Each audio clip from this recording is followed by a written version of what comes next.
성경의 숲을 걷다 오늘은 민수기 20장입니다. 민수기 20장은 첫째 딸이라는 문구로 시작하며 그 장소적 배경은 가데스였습니다. 이스라엘 백성들이 시내산에서 출발한 지 얼마 안 되어 가데스에 도착한 적이 있었지 않습니까? 그러나 그때는 정탐꾼 사건을 통해 약속의 땅에 들어가는 것을 거부했다가 심판을 받고 38년 동안 광야에서 방향을 해야 했습니다. 그러다 광야 마지막 해에 다시 한번 가데스에 이르게 된 것입니다. 자, 그러면 좀 이해를 돕기 위해서 민수기 전체적 구조를 한번 좀 살펴보도록 하겠습니다.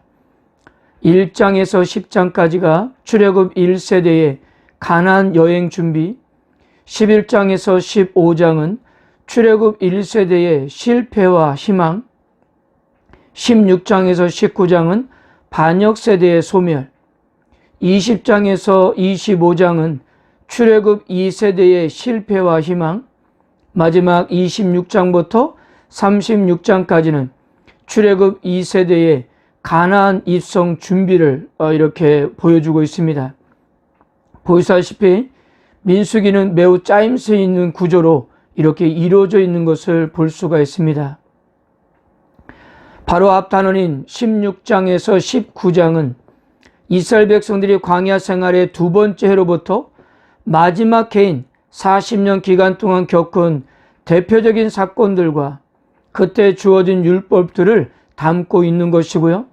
이제 보게 될 민수기 20장에서 25장은 광야 생활 마지막 해인 40년 때 되는 해의 일을 이렇게 다루고 있는 것입니다. 물론 1절에서 첫째 딸이라고만 이렇게 언급하고 몇 번째 해인지에 대해서는 밝히고 있지 않지만 이어지는 내용을 보면 40년 첫째 딸을 의미하는 것으로 우리는 알 수가 있습니다. 그리고 20장에서 25장에서 즉 광야시대 마지막 해인 40년의 일들을 다루는 내용은 바로 출애굽 2세대의 실패와 희망에 라는 주제를 가지고 이렇게 다루고 있습니다. 출애굽 1세대는 민수기 14장에서 하나님의 심판대로 광야에서 소멸되어 갔습니다. 이렇게 출애굽 1세대가 다 죽고 난 후 이스라엘 백성들은 민수기 21장에서 아모리 지역과 바산 지역을 정복합니다. 그러므로 이 이야기는 출애굽 1세대가 아니라 출애굽 2세대라고 하는 것이 타당해 보입니다. 그런데요, 민수기 20장부터 25장에서 소개되고 있는 출애굽 2세대는 출애굽 1세대와 다를 바가 없었다는 겁니다. 같은 실패를 반복하고 있었기 때문이에요. 오늘 우리가 보게 될 민수기 20장에는 이들 역시 물로 인해 원망을 하고 심지어 하나님과 다투었습니다. 결국 이 사건 때문에 모세와 아론이 약속의 땅에 들어가지 못하게 되었습니다. 민수기 21장에서는 일명 놋뱀 사건인데요. 특히 음식에 대해 불평을 하다가 하나님이 보낸 불뱀으로 인해 많은 사람이 죽을 수밖에 없었습니다. 그리고 민수기 25장에서는 바알보올의 사건으로 출애굽 1세대의 황금 송아지 사건 때와 마찬가지로 우상 숭배에 빠지며 그로 인해 24,000명이 연병으로 죽게 됩니다. 이처럼 출애굽 1세대를 그대로 답습하고 있었던 것입니다. 그러나 민수기 20장부터 25장은 이런 실패의 이야기만 하고 있는 것이 아니라 희망적인 메시지도 이렇게 담고 있다는 사실입니다. 첫째, 민수기 21장 1절에서 3절은 호르마란 곳에서 이스라엘이 다시 한번 가나안 족속과 싸워서 승리를 거두는 내용인데요. 이 전투는 민수기 14장에서 가나안 땅에 들어갈 수 없다는 하나님의 말씀 앞에서 억지로 가나안 땅에 올라갔다가 호르마에서 가나안 족속에게 패한 적이 있었는데요. 바로 그 패한 것에 대한 보복이었던 것을 이렇게 알 수가 있습니다. 그리고 21장 21절에서 35절에 아모리 왕 시온과 바사 왕 옥과의 전쟁에 승리하면서 강한 희망의 메시지를 던져주고 있는 겁니다. 이 승리는 여호수아서까지 계속 이어질 승리의 이야기의 전조 역할을 하고 있다는 사실입니다. 둘째, 민수기 22장부터 24장은 발람의 신탁을 이렇게 소개하고 있는데요. 결국 이스라엘에 대한 하나님의 축복과 은혜를 강조하는 내용들이었습니다. 그리고 셋째는 약간 간접적이긴 하지만 엘르아살이 아론의 대제장의 직분을 이어받은 것은 무리바 사건을 통한 모세와 아론의 징계로 인해 이스라엘 역사가 끝난 것이 아님을 보여주고 있는 겁니다. 마치 모세가 이스라엘을 인도하던 역할을 여호수아가 이어간 것처럼 아론이 했던 역할을 그의 아들인 엘리아살이 이어갈 것이며 결국 약속의 땅을 차지하게 될 것입니다. 비록 출애굽 1세대는 약속의 땅에 들어갈 수 없었지만 그들을 승계한 출애굽 2세대는 이 일을 이루어낼 것이라는 사실이에요. 자, 민수기 20장을 시작하면서 제일 먼저 미리암의 죽음을 알리고 있습니다. 미리암이 거기서 죽음에 거기에 장사되니라. 이 역시도 세대 교체와 더불어 광야 시대가 종료되고 있음을 알리고 있는 겁니다. 광야 1세대의 퇴장을 알리는 그녀의 죽음은 다음에 이어질 무리바 사건을 통해 모세와 아론의 가나안 입성이 금지되는 것과 더불어 아론의 죽음으로 이어지고 있는 겁니다. 그리고 이어지는 사건은 그 유명한 사건 무리바 반역 사건입니다. 이 무리바 반역 사건이 유명하다고 말하는 것은 이 사건으로 모세와 아론도 가나안 땅에 들어갈 수 없었기 때문입니다. 자, 그런데 민수기 20장을 우리들은 거의 이렇게 묵상할 겁니다. 이스라엘 백성들이 광야를 방한 지도 40년이 다 되어 갑니다. 광야에서 40년을 계속 방하면서 살았다고 생각하면 이들도 지칠 대로 지쳤을 것입니다. 어찌 보면 이런 불평은 충분히 이해할 수 있는 부분이라고요. 얼마나 힘들었으면 이랬을까요? 그런데 민수기는 결코 이런 것에 포커스를 맞추고 있지 않다는 겁니다. 무슨 이야기인가 하면요, 앞에서 간단하게 말씀드렸지만 이들 역시도 출애굽 1세대와 다를 바가 없다는 이야기를 하고 싶었던 것입니다. 3절에서 다투다라는 단어가 나오는데요, 히브리어로 리브라는 단어입니다. 근데 이 단어가 재밌는 것은요, 창세기를 제외하고 출애굽기와 민수기와 신명기에서 이 단어가 사용되는 걸 보면 유일하게 출애굽기 17장의 마사의 사건과 민수기 20장의 무리바 사건에 한정되어 사용되고 있다는 점입니다. 출애굽기 12장 2절입니다. 백성이 모세와 다투어 이르되 우리에게 물을 주어 마시게 하라. 모세가 그들에게 이르되 너희가 어찌하여 나와 다투느냐? 너희가 어찌하여 여호와를 시험하느냐? 그리고 출애굽기 17장 7절에도요, 그곳 이름을 마사 또는 무리바라 불렀으니 이는 이스라엘 자손이 다투었음이요 라고 기록하고 있습니다. 그러니까 결국 다투다, 마사, 무리바가 다 같은 뜻이었던 것입니다. 즉 무엇입니까? 출애굽 2세대도 1세대와 다를 바가 없었고 이들은 자기 부모 세대와 마찬가지로 하나님과 다투며 책망을 받았다는 이야기입니다. 이미 우리가 읽었던 대로 민수기에는 많은 기적들이 일어났습니다. 매일의 삶이 기적이었어요.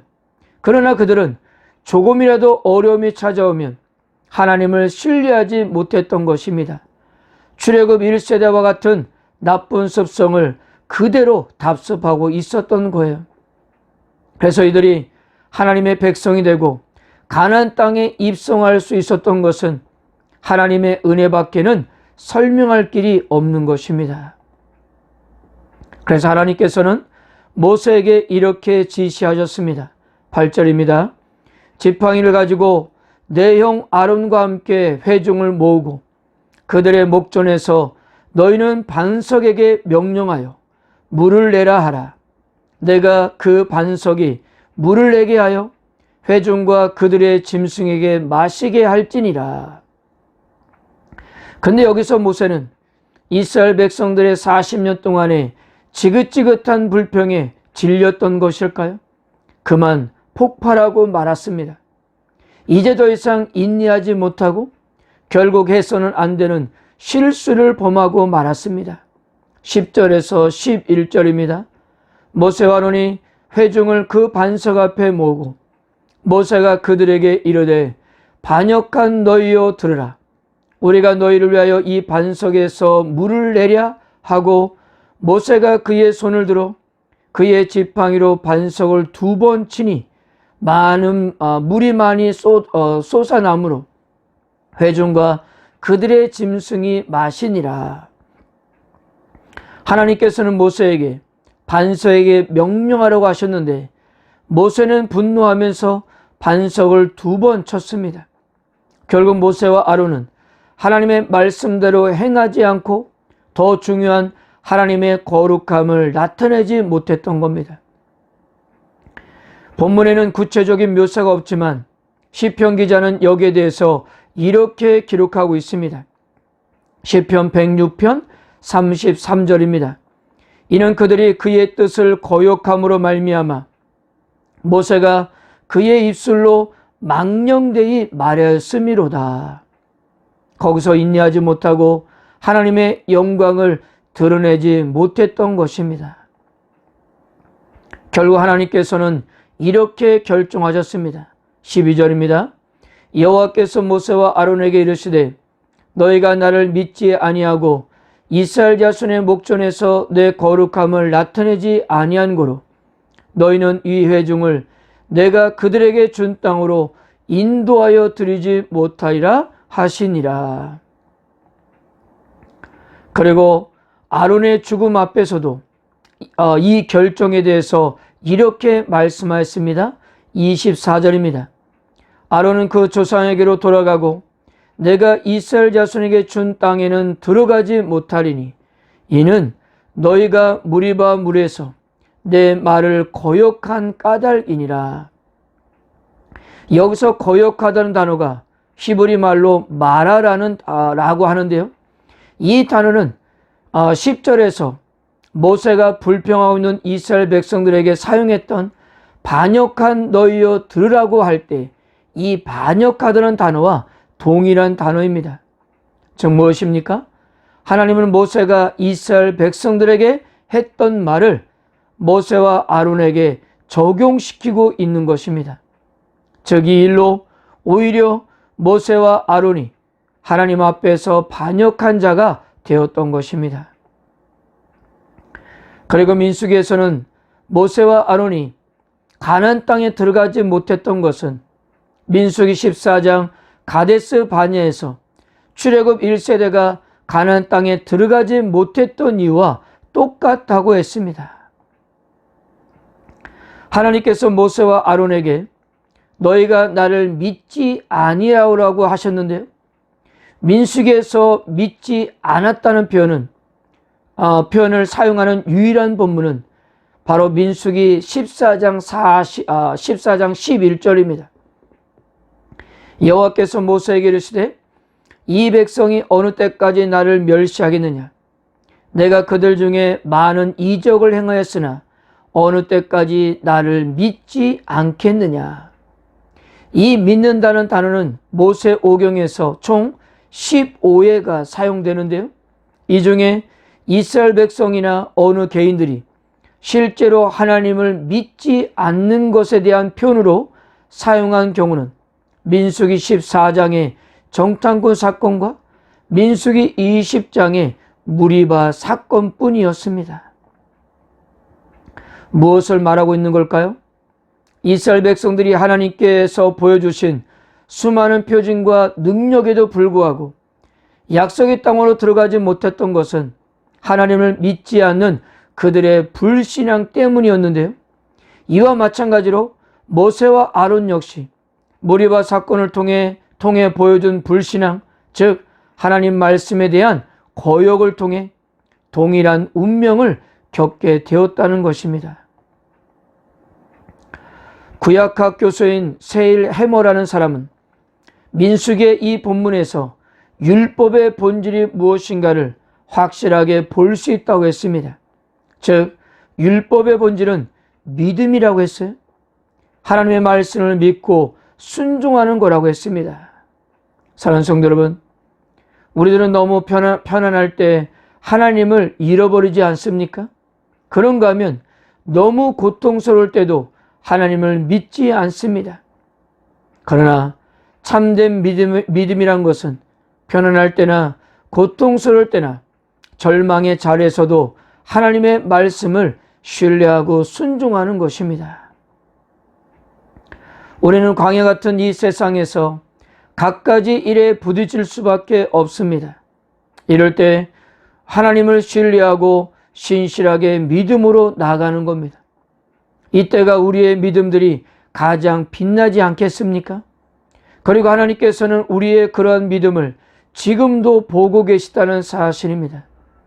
다시 한번 하나님을 믿고 신뢰하시기를 주님의 이름으로 축복합니다.